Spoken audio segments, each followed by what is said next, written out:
Hi అండి, welcome to Zoya kitchen and vlogs.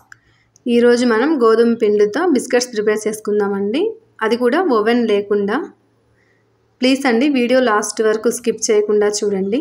ఇంకా మీరు ఎవరైనా నా ఛానల్ సబ్స్క్రైబ్ చేయకుంటే తప్పకుండా సబ్స్క్రైబ్ చేయండి. ఇప్పుడు ఇంకా లేట్ లేకుండా వీడియోలోకి వెళ్దాం.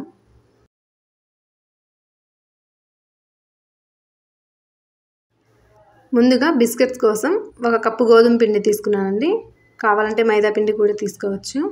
అయితే గోధుమ పిండితో ట్రై చేద్దామని తీసుకున్నాను. ఒక కప్పు గోధుమ పిండికి హాఫ్ కప్పు వరకు షుగర్ పౌడర్ వేసుకోవాలి. ఇప్పుడు ఇందులో ఒక చిటికెడు వరకు సోడా ఉప్పు వేసుకోవాలి. అలానే మనం ఒక పావు స్పూన్ వరకు బేకింగ్ పౌడర్ వేసుకోవాలి. అలానే కొంచెం టేస్ట్ కోసం ఒక చిటికెడు వరకు సాల్ట్ వేసుకోవాలి. మీరు వద్దనుకుంటే స్కిప్ చేసుకోవచ్చు. ఇప్పుడు ఇందులో హాఫ్ కప్పు వరకు మనం ఏ కప్పుతో అయితే పిండి తీసుకున్నామో అదే కప్పుతో హాఫ్ కప్పు వరకు ఆయిల్ లేదా నెయ్యి వేసుకోవాలి. ఇప్పుడు వీటన్నిటిని బాగా మిక్స్ చేసుకోవాలి.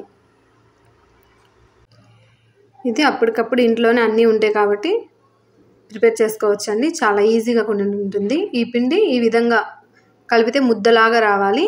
ఈ విధంగా వచ్చేటట్లు కలుపుకొని ఇప్పుడు ఇందులో మనం కావాలంటే కొంచెం పాలు వేసుకోవచ్చు, లేదంటే వాటర్ వేసుకోవచ్చు. నేను కొంచెం వాటర్ వేసుకొని ఇప్పుడు దీన్ని చపాతీ పిండిలాగా కలిపేసుకోవాలి.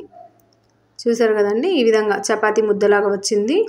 మనకి పిండి బాగా కలిసింది అని ఎలా తెలుసుకోవాలంటే ఈ విధంగా తీస్తే పొడి పొడిగా రావాలండి. ఈ విధంగా వస్తే సరిపోతుంది. ఇప్పుడు దీన్ని ఒక అరగంట సేపు పక్కన పెట్టేసుకుందాం. అరగంట తర్వాత పిండి ఈ విధంగా రెడీ అయ్యిందండి. బాగా నానిన ఈ పిండిని పక్కన పెట్టేసుకొని ఇప్పుడు ఒక ప్లేట్, ఇడ్లీ ప్లేట్లో కొంచెం ఆయిల్ అప్లై చేసుకోవాలి.